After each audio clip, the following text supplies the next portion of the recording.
Tudo começa no castelo de Elsinore, na Dinamarca. Guardas estão fazendo a ronda noturna e o clima é estranho. O que era para ser apenas uma noite fria se torna uma cena assombrosa quando o fantasma do antigo rei da Dinamarca aparece. Isso mesmo, o rei, pai do príncipe Hamlet, está morto, mas o seu fantasma ainda vagueia pela terra. Os guardas, desesperados, correm para chamar Horácio, amigo de Hamlet, que vê o fantasma com os próprios olhos e corre para chamá-lo. Essa cena já mostra pra gente o tom da peça de Hamlet.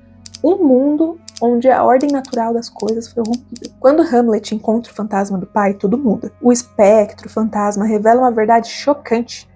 Ele não morreu de causas naturais. Foi o próprio Cláudio, irmão do rei, que derramou veneno no ouvido do rei enquanto ele dormia e tomou a coroa e a rainha. Gertrudes, mãe de Hamlet. Essa revelação é como um soco no estômago do espectro do fantasma do rei e ele implora para que Hamlet vingue sua morte. E aí está lançada a tragédia.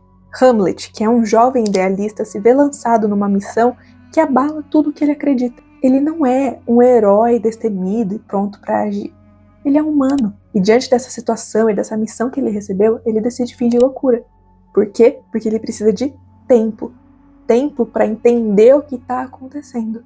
Ou porque tem medo. E enquanto isso, temos outros personagens se movendo no tabuleiro. A gente tem o Polônio, que é o conselheiro do rei, que começa a desconfiar da sanidade de Hamlet. E temos Ofélia, filha de Polônio, apaixonada por Hamlet, mas proibida de vê-lo. Justamente porque o Polônio está começando a duvidar da sanidade mental do Hamlet. Então Polônio usa a própria filha como isca para pegar a prova que ele precisava para mostrar para o rei que o Hamlet não está tão bem.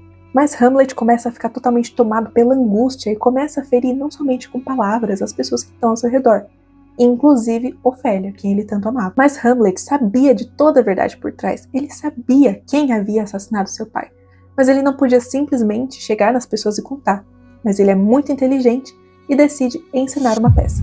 Uma peça que mostra o rei sendo assassinado da mesma forma que o fantasma do seu pai descreveu. E tudo isso com o Cláudio presente na plateia. Quando essa cena do assassinato é representada, o Cláudio se levanta perturbado e sai correndo. Então Hamlet tem a sua resposta. O rei é o culpado. É um dos momentos mais fortes da peça. Teatro dentro do teatro. A arte sendo usada como instrumento da verdade. E Shakespeare nos mostra que às vezes é só através da ficção que a gente vai conseguir tocar na realidade. Mas a tragédia ainda está longe do fim.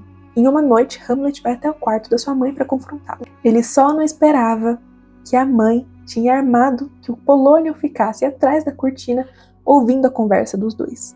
Hamlet ouve um ruído na cortina e, achando que é Cláudio, pega sua espada, avança contra a cortina e mata Polônio. Quando a Ofélia, filha de Polônio, descobre sobre a morte do pai, mergulha em um desespero extremo. Ela perde a razão, começa a cantar canções sem sentido algum e começa a distribuir flores que representam morte e traição. É uma das cenas mais dolorosas da peça.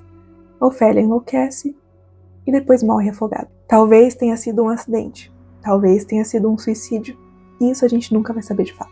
Laertes, que é irmão de Ofélia, volta de Paris furioso e totalmente decidido a vingar a morte do pai. E Cláudio, o atual rei, manipulador como sempre, vê nisso uma oportunidade. Ele instiga o Laertes a desafiar o Hamlet para um duelo. E nesse duelo, tudo vai ser armado e desonesto. A espada que Laertes vai usar estará envenenada. E, caso isso falhe, o rei já deixa preparado uma taça de vinho envenenada para o Hamlet beber. É o clímax da tragédia. Hamlet aceita o dueto e os dois começam a lutar. Em meio ao combate, a rainha Gertrudes, sem saber que tudo aquilo estava acontecendo de forma armada e desonesta, bebe do vinho da taça envenenada e morre. Laertes consegue ferir o Hamlet com a espada envenenada, mas em um golpe de volta, Hamlet consegue feri-lo. Estando ali à beira da morte, Laertes revela toda a verdade para o Hamlet. Hamlet então reage, se levanta, mata Cláudio e consegue finalmente cumprir com a sua vingança. Mas não tem nenhuma vitória para Hamlet. A única coisa que tem são corpos no chão.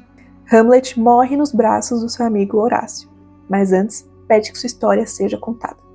Que a verdade seja dita e que a sua memória não seja apagada. E por fim, entra Fortinbras, príncipe da Noruega, que vê o trono vazio, o reino destruído e decide assumir o controle da Dinamarca. E, fim.